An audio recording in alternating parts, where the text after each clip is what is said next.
मित्र अविनाश जाधव यांनी दाखवलं, एका मतदार यादीत नाव काय लिहिलंय, फक्त महाराष्ट्र, वडिलांचं नाव महाराष्ट्र, घर क्रमांक महाराष्ट्र, रोडचं नाव महाराष्ट्र, आणि त्याला निवडणूक आयोग मतदार म्हणून मान्यता देतं.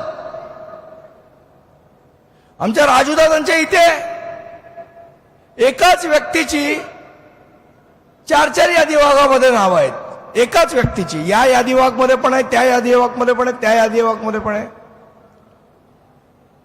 आणि मग जेव्हा आपल्या सर्व नेते मंडळींनी या सगळ्या गोष्टी निवडणूक आयोगापुढे मांडल्या, दाखवल्या, त्यावेळेला जाग आल्यानंतर जिल्हाधिकाऱ्यांना चौकशीचे आदेश दिले. पण माझा प्रश्न आहे, निवडणूक आयोगाला नुसते चौकशीचे आदेश देऊन या गोष्टी सुधारणार आहेत का? हे आपण सुधारू शकतो का?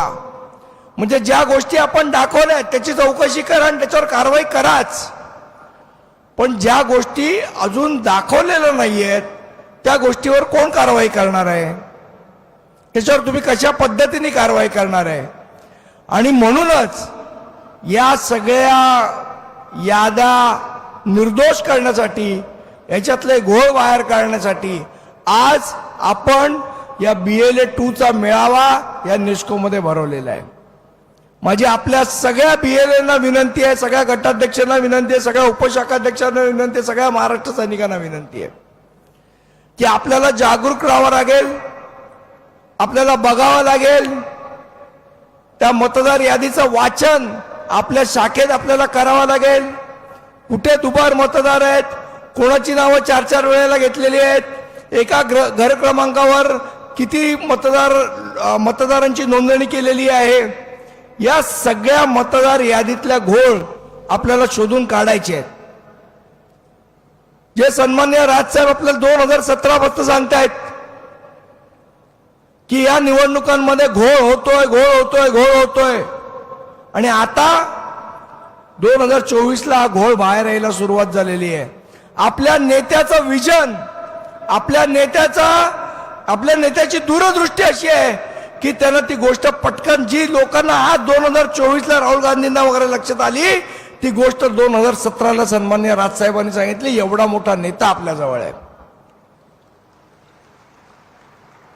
कोणाच्याही त्यावेळेला लक्षात आली नव्हती ती गोष्ट. सन्माननीय राजसाहेबांनी सगळ्या विरोधी पक्षांना एकत्र करून त्यावेळेला दाखवली होती. त्यावेळेला त्या पक्षाचे डोळे उघडले नाहीत, विरोधी पक्षाचे डोळे उघडले नाहीत, पण आज उघडलेत. आज तेच लोक सन्माननीय राजसाहेबांना सांगतात की होय राजसाहेब, तुम्ही बोलत होतात ते खरं होतं. आणि मग सगळे अशा पद्धतीचे घोळ निर्माण करायचे आणि निवडणुका जिंकायच्या, असा डाव भारतीय जनता पक्ष, शिवसेना या पक्षांचा, म्हणजे शिंदेची शिवसेना या पक्षाचा आहे. आणि मग याच्यासाठी म्हणून काही पत्रकारांना हाताशी धरायचं आणि एक पॉलिटिकल नॅरेशन लोकांपुढे चालवत राहायचं. आता आपण सगळेजण एवढे वर्ष निवडणुकीसाठी आपण काम करतो, आपल्याला बहुतेक पक्षांची काय, कोणाची किती कॅपॅसिटी आपल्याला सगळ्यांना माहिती आहे. एक जाणीवपूर्वक भारतीय जनता पक्ष असो किंवा शिंदेची शिवसेना असो, एक जाणीवपूर्वक नॅरेशन तयार केलं जातं. काय तयार केलं झालं? नाही, संघाची बांधणी खूप मजबूत आहे, घरोघरी संघाचे कार्यकर्ते फिरतात. माझा इथे उपस्थित असलेल्या माझ्या सर्व महाराष्ट्र सैनिक सहकाऱ्यांना माझं विचारणं आहे की आपण लोकसभेमध्ये भारतीय जनता पक्षाचं बरोबर काम केलीत ना? यांच्याकडे यादी भागावर गटाध्यक्ष तरी होता का? मला अगदी प्रामाणिकपणे तुम्ही लोकांनी सांगावं. 50 प्रमुख वगैरे तर दूरची गोष्ट. महाराष्ट्र नवनिर्माण सेनेचाच कार्यकर्ता जिथे हा मतदारसंघ, या मतदारसंघामध्ये वायकर साहेबांनी सांगावं त्यांच्याकडे कार्यकर्ता तरी होता का? का त्यांचं काम महाराष्ट्र नवनिर्माण सेनेच्या महाराष्ट्र सैनिकांनी केलं आणि त्यांनी जाहीरपणे कबूल सुद्धा केलेलं आहे. आणि मग यांच्याकडे कार्यकर्ते नाही, त्यांच्याकडे काही नाही. मग 2-4 पत्रकारांना हाताशी धरायचं, चॅनलवर चर्चा घडवून आणायची. काय घडवून आणायची? अरे नाही नाही, यांचं संघटन खूप मजबूत आहे. मनसेचं संघटन नाही, यांचं संघटन मजबूत आहे. भारतीय जनता पक्षामध्ये 50 प्रमुख आहेत.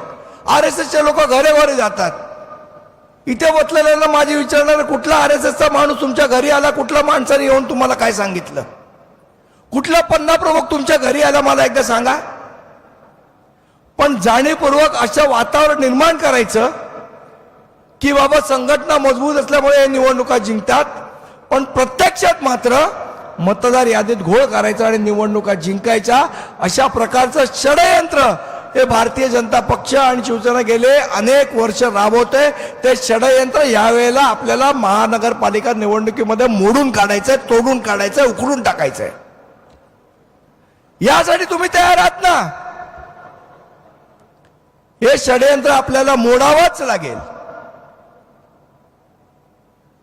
आणि मग जाणीवपूर्वक जेव्हा अशा पद्धतीने आपण सगळेजण जागरूक झालो आहोत, या सगळ्या गोष्टी करतो, तेव्हा वेगळं नॅरेशन तयार करायचं की हे लोक जर सत्तेत आले तर मुंबईचा महापौर खान होईल. का कोण होईल? खान होईल. माझं त्यांना सांगणं आहे, खानाची भीती दाखवून गुजराती आणि भैया महापौर करायचा तुमचा डाव असेल तर तो महाराष्ट्र नवनिर्माण सेनेचा महाराष्ट्र सैनिक कदापि होऊ देणार नाही नाही नाही. मुंबईचा महापौर, ठाण्याचा महापौर हा मराठीच असेल आणि महाराष्ट्रच असेल. मराठीच असेल मुंबईचा महापौर.